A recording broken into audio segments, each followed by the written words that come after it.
ሀገራዊ ምክክር ኢትዮጵያ አሞንጎ ዜጋታት አብ ቀንድ ሀገራዊ ጉዳያት ብሔራዊ ምርድዳእ በመፍጣር ጥንኩር ሀገረ መንግስቲ ንምህናጽ ወሳኒ ምዕራፋት ምክክር ይሐልፍ ከምዘሎ ተገሊጹ ነዚ ድማ አብ ዝተፈላልያ ክልላትን አብ ክልቴን ምምሕዳር ከተማታትን ምትእኻብ አጀንዳን ፍልያ መድረኽ ምክክር ተሳተፍትን ብምክያድ እቲ ዋና ጉባኤ ምክክር ምክያድ ናብ ዘኽእል ምድላው ምዕራፍ ተሰጋጊሩ እዩ ፕሬዝዳንት ማሕበር ደቂ አንስትዮ አዲስ አበባ እናታለም እንዳለ ንግልጋሎት ዜና ኢትዮጵያ ከምዝበለኦ ሀገራዊ ምክክር አብ ቀንድ ጉዳያት በመምኻር ብሔራዊ ምርድዳእን ምፍጣር ልዑል ረብሓ አለው ይላን የጸና መሰረት ላይ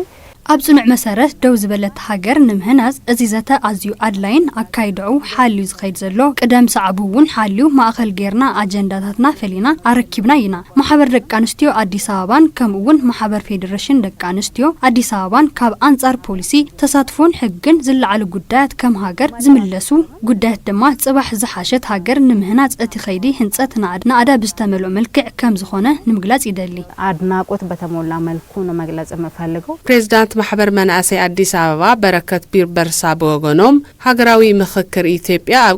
ቀንድ ሀገራዊ ጉዳያት በመምኻር ብሔራዊ ምርድዳእ ምፍጣር ዘኽእሉ ወሳኒ ዕድል ይሎም ንቐጻልውን አብ ምትእኻብ አጀንዳ ሀገራዊ ምክክርን ፍልያ ተሳተፍትን መድረኽ ምክክር ዝነበሮም ተሳተፍቲ ብምቕጻል ጥንኩር ሀገረ መንግስቲ ንምህናጽ ወሳኒ ምዕራፋት ምክክር ይሐልፍ ከምዘሎ አፍሊጦም መመካከር አነጋገር በመመኻር በመዝራብ ነገራት አብ ጠረጴዛ ዙሪያ መፍታሕ እንታይ ጸገማት ለው ብዝብል ሐሳብ አጀንዳ እንትትከብ አብ ሁለን ማለትውን አብ 19 ወረዳታት አብ 11 ክፍለ ከተማታት ካብዚ ካብ ማእኸሉውን ተወከልቲ መናእሰይ ብምሕዋስ ተላኢኾም እዮም ምስ ካልኦት አሓትን አሕዋትን ካልኦት ክፋላት ማሕበረሰብ ብምዃን